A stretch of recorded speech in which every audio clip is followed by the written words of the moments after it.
Hello दोस्तों, आपको सच्ची हॉरर स्टोरी सुनना पसंद है तो हमारे चैनल को अभी सब्सक्राइब करें। धन्यवाद। चलिए शुरू करते हैं आज की स्टोरी।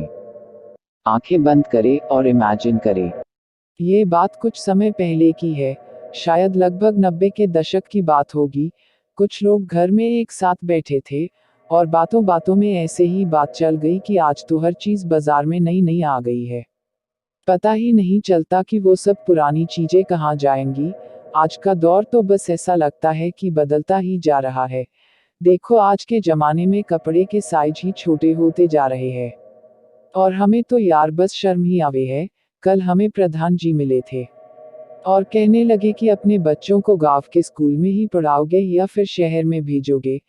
हमने तो बस इतना ही कहा कि प्रधान जी, अगर शहर में भेज दिया तो देखो, आज का जमाना तो बड़ा ही खराब है।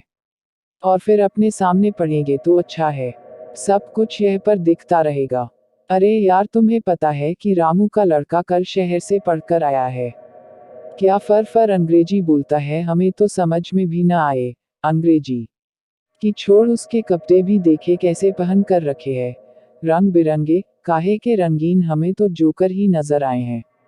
रामेश सिंह, तुम बताओ कि क्या सोचा है अपने लड़के के बारे में, और कितना पढ़ाओगे या फिर खेती ही करवाना है। अरे भाई, खेती तो मैं कर ही रहा हूँ, कुछ पढ़ लेगा तो कुछ बन भी जाएगा, नहीं तो यही ऐसी खेती में रह जाएगा। तो भाई, गांव में तो ज्यादा ना पढ़े है, उसे तो शहर ही भेजना पड़ेगा, तभी कुछ बन पाएगा। शहर का नाम लेते ही बस यार बिगड़ने का ख्याल मन में आ जाता है। अरे भाई, सब एक जैसा थोड़े ही होता है। ऐसा कर, तुम उसे शहर ही भेज दो, यहाँ रहकर भी कहाँ पढ़ पाएगा। चलो देखता हूँ, भेज ही दूंगा। और अब तो शाम भी हो गई है। अब ये लड़का पता नहीं कहाँ चला गया, अभी थोड़ी देर पहले तो यही था। अरे सुनती हो, मोहन को देखा है, कहाँ गया है ये लड़का, अब कहाँ पर तलाश करे। देखो मुन्नी, कहीं पास वाले घर में तो नहीं गया। वो वही बैठ जाता है अपने दोस्तों के साथ। हाँ, देखती हूँ उधर मोहन और उसके दोस्त एक गुलाब की झाड़ी के बारे में बात कर रहे थे कि यहाँ से कुछ दूर एक ऐसी झाड़ी है जहाँ पर एक चुड़ैल का साया है। और वो चुड़ैल सबको कहा जाती है, इसलिए वह पर शाम को कोई नहीं जाता है। मोहन ने कहा कि ऐसा कुछ नहीं है। अगर ऐसा होता तो गांव में सभी को पता होता, पर कोई भी इस बारे में बात नहीं करता है। तभी वह पर मुन्नी आ गई और बोली कि पिताजी बुला रहे हैं, चलो घर पर। ठीक है यार, कल हम उस झाड़ी की जगह जाएंगे और देखेंगे क्या है वह पर। ठीक है, अब मैं घर जाता हूँ, कल मिलते हैं उसी जगह पर। रात होने पर मोहन ने अपने पिताजी से पूछा कि कुछ दूरी पर जो झाड़ी है वह पर कोई चुड़ैल रहती है। पिताजी ने कहा कि अब सो जा, वह कुछ नहीं, और ज्यादा घूमने फिरने की भी कोई जरूरत नहीं है। सारा समय इधर उधर घूमने में ही निकाल देता है। कुछ पढ़ाई पर भी ध्यान दे दिया कर, या यहाँ पढ़ने का मन नहीं है तो अभी बता दे, फिर शहर में ही तेरा दाखिला करा देता हूँ, फिर वहीं पर ही पढ़ना। अपने पिताजी की बातें सुनते सुनते मोहन को नींद आ गई। और फिर सुबह हो गई, जैसा कि तय था कि आज हम उस फूलों की झाड़ी में जरूर जाएंगे। और लगभग शाम होते ही सभी दोस्त ने मिलकर जाने का प्लान तैयार कर लिया। और इस जगह की दूरी लगभग 2 किलोमीटर थी, इसलिए गांव वाले में से कोई भी वहां नहीं जाता था। रास्ते में मोहन के दादाजी मिले और उन्होंने पूछा कि कहाँ जा रहे हो, पर मोहन ने कहा कि बस ऐसे ही घूमने जा रहे हैं। पर यह बात छुपा ली कि हम उस झाड़ी में जा रहे हैं। और रास्ते बातें करते करते हैं सभी दोस्त वहां पर पहुंच गए जहां पर वो झाड़ी थी। अब समय इतना हो गया था कि झाड़ी में दूर से देखने पर रोशनी कम ही नजर आ रही थी। अब मोहन ने कहा कि सब साथ में चलते हैं, पर कुछ दोस्तों ने कहा कि हमें तो डर लग रहा है, ऐसा करो कि तुम ही चले जाओ। मोहन ने कहा कि वहां कोई नहीं है, हम सब एक साथ इस रास्ते से अंदर जाएंगे और फिर सीधे दूसरी तरफ निकल जाएंगे, बस फिर अपने घर चले जाएंगे। अब सभी बच्चे यही सोच रहे थे कि हम एक साथ जाए या फिर मोहन ही अंदर जाए, बिकॉज वही कहता है कि उसे डर नहीं लगता है। अब मोहन ने कहा कि हाँ, अब चलो, क्या सोच रहे हो।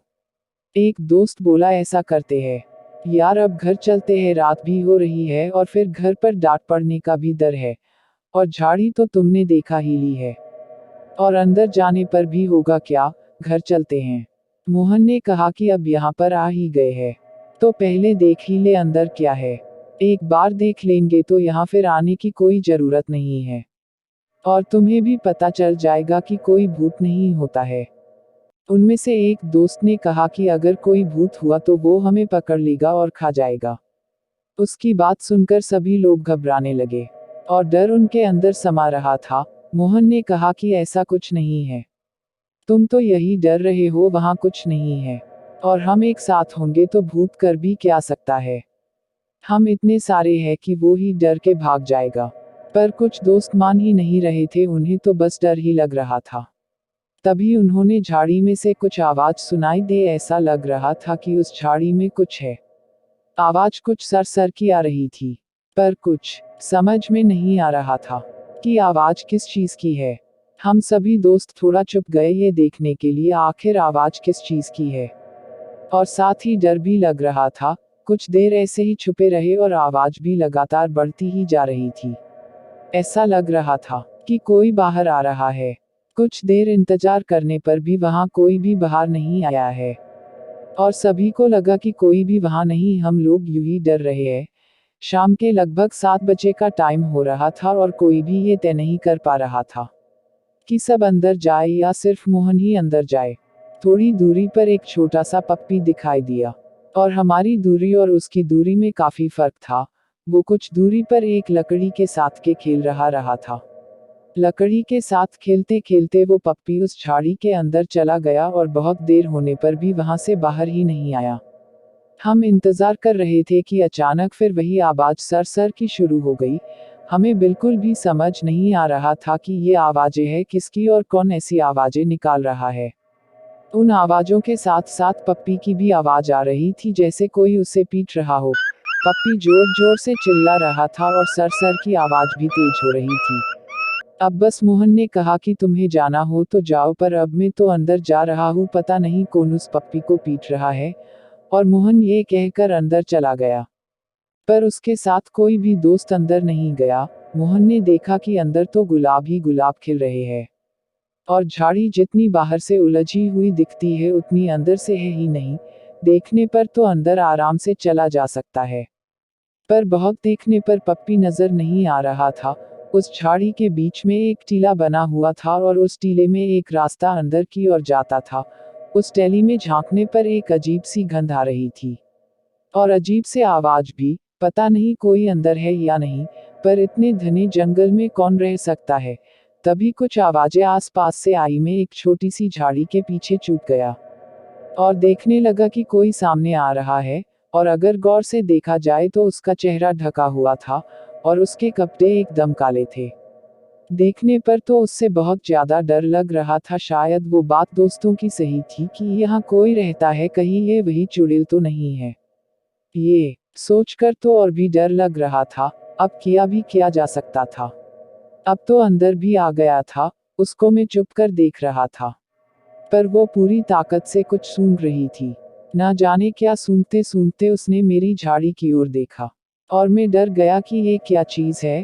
अब वो धीरे धीरे मेरी झाड़ी की ओर बढ़ने लगी, और डर का आलम ये था कि बस यहाँ से भाग लिया जाए। और जैसे ही वो मेरे नजदीक आई तो कहीं से पप्पी की आवाज उस चुड़ैल को आ गई, और वो वापस उस पप्पी की तरफ भागी और उसे पकड़कर उसने अपने टीले के अंदर फेंक दिया।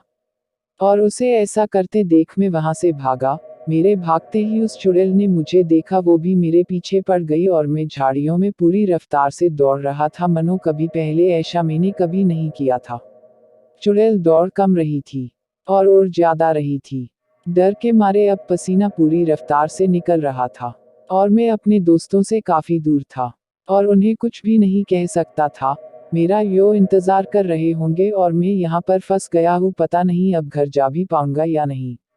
उधर सभी दोस्तों को लगा कि बहुत देर हो चुकी है और मोहन भी बाहर नहीं आया। तो मेरे दो दोस्तों ने सोचा कि ये खबर मोहन के घर दे आए कि मोहन यहाँ फंस गया है और बाहर भी नहीं आया। तो वे दोनों दोस्त घर पर चले गए और कुछ दोस्त वही मेरा इंतजार करने लग गए। दोस्त जब घर जा रहे थे तो रास्ते में मोहन के दादाजी मिले और दोस्तों ने सारा किस्सा सुना दिया। अब दादाजी को ध्यान आया कि उनके पिताजी उन्हें उस झाड़ी के बारे में बताते तो थे, और आज मोहन वहां चला गया और उसने बताया भी नहीं और दादाजी उनकी बात सुनकर उनके साथ चल दिए। मोहन उस चुड़ैल से पीछा छुड़ा ही नहीं पा रहा था। और चुड़ैल बोल रही थी, बहुत दिनों बाद आज इंसान का शिकार होगा और तू बचकर यहाँ से जा नहीं सकता। तू कितना भी छुप ले, आज तू मेरा शिकार है, कोई तुझे आज बचा नहीं सकता। मैं बोल रहा था कि मेरा पीछा छोड़ दे, मैं यहाँ कभी नहीं आऊंगा और जो तुझे चाहिए वो मैं लेकर दे दूंगा, बस तुम मुझे छोड़ दो। और जैसे ही वो मेरे पास आई तो उसने अपने हाथों से मुझे पकड़ लिया। उसकी पकड़ में ऐसा एहसास हो रहा था कि उसके अंदर मांस है ही नहीं, सिर्फ हड्डियां ही महसूस हो रही थी। और उसने अपने कपड़े उतार फेंके तो बस हड्डियां ही नजर आ रही थी। वो एकदम कंकाल ही थी, डर के मारे में बेहोश हो गया। जब होश आया तो मैं घर पर था। जब मैंने पूछा कि वहाँ क्या हुआ तो दादाजी ने बताया कि जैसे ही तुम बेहोश हुए तो मैं अंदर आ गया और उस कंकाल ने मुझे देखा तो मैंने हनुमान चालीसा का जाप शुरू कर दिया और वो कंकाल वहां से गायब हो गया और हमने तुझे उठाया और घर ले आए। तुम्हारे गलत फैसले से शायद हम तुम्हें खो ही देते हैं। तुम्हें ऐसा नहीं करना चाहिए था। इस बात को सुनकर मोहन ने सबसे माफी मांगी और अपने जिंदगी में कभी ऐसा न करने फैसला लिया। दोस्तों, अगर आप भी किसी प्रकार से गलत फैसला लेते हैं तो हमें बहुत सी हानि उठानी पड़ सकती है। इसलिए ऐसा कोई भी काम आप न करें जिससे हमारे परिवार को मुसीबत का सामना करना पड़े। और बिना जानकारी के आप कहीं भी ऐसी जगह पर न जाए जिससे आपको हानि हो, बिकॉज हम बिना सोचे ही कहीं पर भी चले जाते हैं, जबकि हम उस जगह से अनजान होते हैं। जब हमारे सामने मुसीबत आती है तो हम सब कुछ भूल जाते हैं, क्योंकि हमें कुछ भी समझ नहीं आता है। इसलिए सही समझ के साथ ही आगे बढ़ना चाहिए, तभी हम मुसीबत से बच सकते हैं। तो आप समझ गए होंगे कि ऐसा करने से क्या नतीजे हो सकते हैं। चुड़ैल की दूसरी कहानी। यह कहानी उस चुड़ैल की है जिसे बहुत बार गांव के लोगों ने देखा था। वह उस चुड़ैल को देखकर बहुत डर जाते थे। अक्सर वह रात के समय में बाहर जाती हुई नजर आती थी। वह चुड़ैल बहुत ही डरावनी थी। उसे अगर कोई अच्छी तरह से देख ले तो कभी भी बाहर नहीं निकले। काफी समय बीत गया था। ऐसा हर रोज होता था। वह जब भी रात के समय में निकलती थी तो उससे पहले ही गांव के लोग बाहर नहीं निकलते थे, बिकॉज वह जानते थे कि बाहर चुड़ैल घूम रही है। मगर एक दिन बाहर से एक आदमी आता है। उसे आने में काफी वक्त हो गया था। वह किसी के पास आया था, इसलिए वह नहीं जानता था कि यहाँ कोई चुड़ैल भी है। रात हो चुकी थी। वह चुड़ैल घूम रही थी। तभी वह आदमी भी आ गया था। जब चुड़ैल ने उस आदमी को देखा तो उसकी ओर आने लगी थी। वह काफी दूर थी, इसलिए वह आदमी उसे देख नहीं पा रहा था। चुड़ैल उसके पास आती है। अंधेरा होने की वजह से वह उसे नहीं देख पाता है। वह कहता है कि मुझे उनके घर जाना है, क्या आप बता सकती है कि उनका घर कहाँ पर है। वह चुड़ैल उसे देखती है और कहती है कि मुझसे डर नहीं लग रहा है। बट वह आदमी कहता है कि इसमें डरने की बात कहाँ है, मुझे तो यह पता बता दीजिए, मैं उनके घर चले जाता हूँ। चुड़ैल कहती है कि तुम्हें मुझसे डरना चाहिए। यह सुनकर वह आदमी कहता है कि तुम्हें डराना आता होगा, बट मैं डरने वालों में से नहीं हूँ। अगर आपको यह पता नहीं बताना है तो कोई बात नहीं है, मैं किसी और घर से पूछ लेता हूँ। वह चला जाता है। चुड़ैल उसे देखती रहती है। वह आदमी किसी घर के पास जाकर पता पूछता है। अंदर से आवाज आती है कि तुम्हें रात के समय में बाहर नहीं घूमना चाहिए, यह घर तुम्हें यहाँ से तीसरे नंबर पर पड़ेगा। वह घर पहुंच जाता है और बैठ जाता है।